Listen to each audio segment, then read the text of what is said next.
तेलंगाना और मरकज़ में धान की खरीदारी को लेकर सियासत इस वक्त जारी है। केसीआर ने कहा है कि धान के आखिरी दाने तक जब तक मरकज़ी हुकूमत इसे खरीदने की बात नहीं करेगी तब तक ये एहतजाज लगातार जारी रहेगा। टीआरएस पार्टी के दिल्ली में एक रोज़ा इस ताल्लुक से महाधरना जारी है।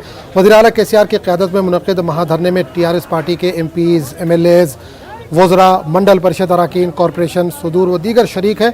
टीआरएस लीडरों ने धान की खरीदारी में तेलंगाना के साथ सौतेला सलूक करने वाली मरकज़ की बीजेपी हुकूमत को तनकीद का निशाना बनाया है। స్వాగతం సుస్వాగతం వస్తున్నాడు వస్తున్నాడు మన రైతు నేత వస్తున్నాడు వస్తున్నాడు వస్తున్నాడు వస్తున్నాడు మన ముఖ్యమంత్రి కేసీఆర్ గారి దీక్షకు మద్దతుగా क्या पाप किया तेलंगाना के किसानों ने? धान उगाना ही पाप था। भारत के प्रधानमंत्री नरेंद्र मोदी जी को मैं चेतावनी देना चाहता हूं कि आप चाहे किसी से भी खिलवाड़ कर सकते हो, लेकिन किसानों से नहीं। भारत का इतिहास बताता है जहां भी कष्ट पाकर किसानों के आंखों से पानी निकले, वहां की सरकार जरूर सत्ता से बाहर निकले। ये शक्ति हमारे देश के किसान में है। सत्ता में कोई परमानेंट नहीं है, लेकिन जब आप सत्ता पे हो, उस नशा में होश खो जाके आप और आपके मंत्री दूसरे मंत्रियों के साथ, राज्यों के मंत्रियों के साथ, किसानों के साथ एक अपमानित रूप से व्यवहार करे, ये बिल्कुल हमें स्वीकार नहीं है।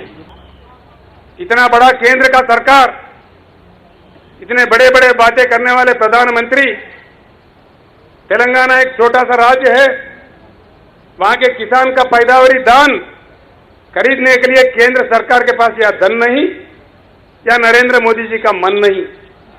क्या नहीं? धन नहीं कि मन नहीं? तेलंगाना तो आपको वोट चाहिए, दान नहीं चाहिए। तेलंगाना से सीट चाहिए लेकिन दान नहीं चाहिए। ये आपका षड्यंत्र है या राजनीति है।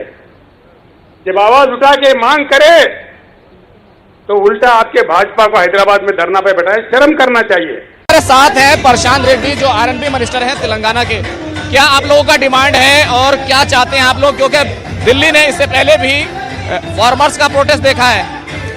नहीं, सीधी बात है, जो अन्य राष्ट्रों में केंद्र सरकार दो फसल जैसा ले रहे हैं, खरीद रहे हैं, वैसा तेलंगाना का भी दो फसल का चावल केंद्र सरकार लेना चाहिए। ये सीधी डिमांड है। नेशनल प्रोक्योरमेंट पॉलिसी एक रहना चाहिए, पूरा देश में एक पॉलिसी रहना चाहिए। अभी तक हमने देखा है कि किसान बहुत सारी डिमांड करते रहे हैं। एमएसपी का डिमांड है, तो क्या ये तमाम क्या आप लोग उस एमएसपी को मानते हैं? जरूर, एमएसपी, किसान एमएसपी मांगना उसका हक है। मैं देश को जो खाना खिलाता है तो वो फार्मर भी जीना चाहिए, उसको एमएसपी देना ही चाहिए। अभी तेलंगाना के जो किसान हैं, जो आप डिमांड कर रहे हैं, अभी वो किस हाल में है? कितना खरीद हो पा रहा है और कितना आप लोग चाहते हैं?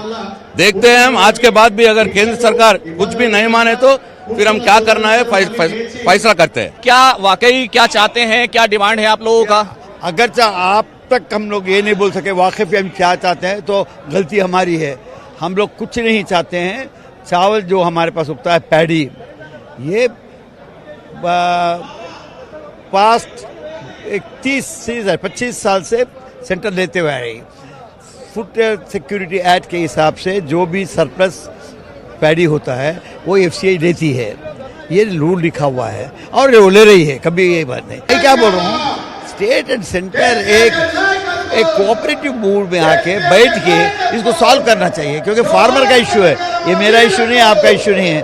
फार्मर को अपन बोलना चाहिए, फार्मर से कन्विंस करना चाहिए, मोटिवेट करना चाहिए। ये थोड़ा सा टाइम बढ़ता है, वो इश्यू है। यहाँ पर केसीआर के तौर पर पूरे झंडे में रंगे हुए यहाँ पर मौजूद हैं।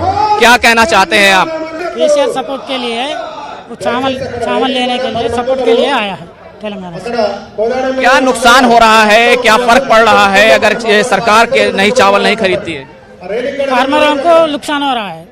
तो देखिए, अपनी बात कहने का ये अलग तरीका है और केसीआर साहब का जो झंडा है, जो पार्टी का झंडा है टीआरएस का, वो यहाँ पर पूरे तौर से उसमें उस रंग में रंगे हुए हैं। तो अलग अलग अंदाज में हमको यहाँ देखने को मिल रहा है, लोग अपनी बात कहने के लिए आ रहे हैं। किसी ने अपने सर पर धान की फसल उगाई है, तो किसी ने अपने आप को पूरे तौर से रंगा है, तो कोई पोस्टर और बैनर लेकर के आया है। ये जो केसीआर है या फिर उनकी पार्टी टीआरएस है, उसने एक तरीके से मरकजी हुकूमत के खिलाफ एक महाज खोल दिया है और सीधे तौर पर सरकार की जो धान की खरीद की पॉलिसी है, उसमें गरीबों के लिए क्या जगह है, वो एक बड़ा सवाल यहां से उठ रहा है। कैमरामैन प्रहलाद के साथ खुर्रम शहजाद, न्यूज़ 18 दिल्ली।